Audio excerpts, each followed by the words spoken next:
আপনারা অনেকে আমার কাছে জিজ্ঞেস করেন যে আমরা কোন শ্যাওলা ব্যবহার করি, কোন শ্যাওলা দিয়ে মাছ ধরি। বাবু একটু শ্যাওলাটা দেখান তো। হ্যাঁ, এই যে এটা হচ্ছে শ্যাওলা।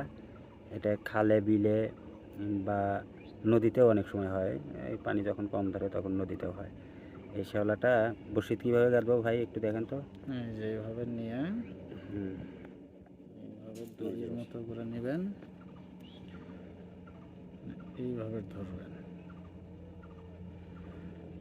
এই তো একটু আস্তে আস্তে দেখান, অত জোরে পেঁচাইলে তো আসতে হয় না।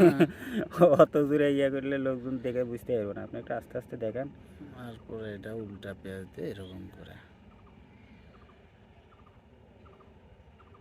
আস্তে, তো এটা হয় না, জোরেই দিতে হয়।